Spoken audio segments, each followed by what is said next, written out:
FB tweet. Pinterest email send text message print. Kate Quigley is opening up about surviving fentanyl poisoning that killed 3 of her friends. I couldn't feel my legs, the comedian, 40, told the hosts on an upcoming episode of Red Table Talk. But I thought they were asleep, she continued. I went to stand and that's when I really realized. In a clip shared exclusively with People, Quigley spoke out about the night she lost 3 friends, Fuquan Johnson, Enrico Colangeli, and Natalie Williamson, to accidental overdoses after allegedly using cocaine that had been laced with fentanyl at a party in Venice, California, in September 2021. In the clip, Quigley shared that she initially did not realize how serious the situation had become. Kate Quigley issues statement after surviving suspected group overdose that killed 3, shocked and devastated. And I started to get scared, and I started to say, hey Rico, I just thought he fell asleep. He even still had the guitar, he was holding a guitar in his hands. It never crossed my mind he was dead because he didn't look dead.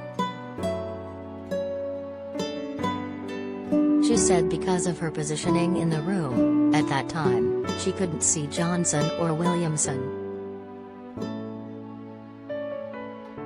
I called my uncle, I still thought Rico was okay until I threw a shoe at the door next to him and he didn't wake up, she said.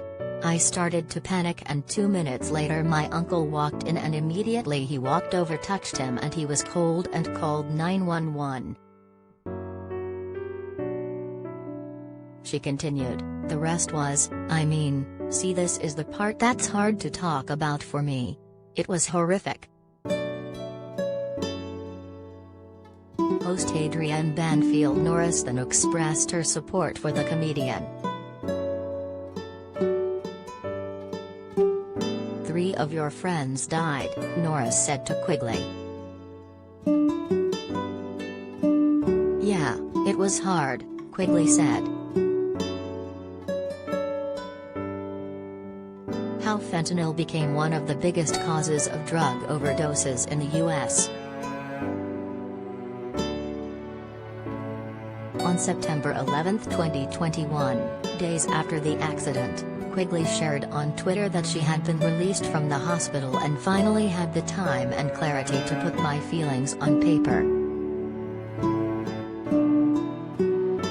Thank you to everyone who reached out to me over the past week, she began her Twitter statement.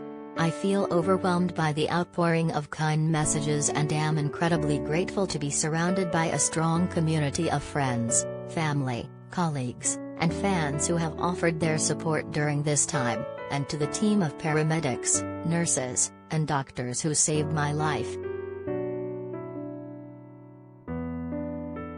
I am still shocked and devastated by the loss of my friends Fu, Rico, and Natalie, Quigley continued in her statement.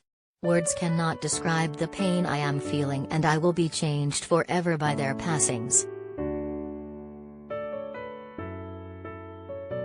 Fentanyl overdose as a cause of death has become increasingly common in the U.S. In just 6 years, between 2013 and 2019, the rate of overdose deaths from synthetic opioids like fentanyl increased by 12, according to the Centers for Disease Control.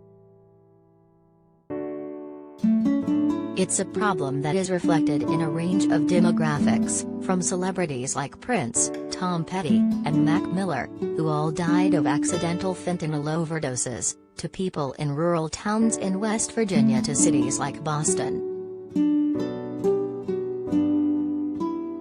We've seen a major increase, says Dr. Tracy Green, professor and director of the Opioid Policy Research Collective at Brandeis University, told People. Fentanyl has reached into communities where it hadn't ever been before. Typically, fentanyl overdoses occur when the user believes they're doing heroin or cocaine by itself, but the fast-acting fentanyl is unknowingly mixed in.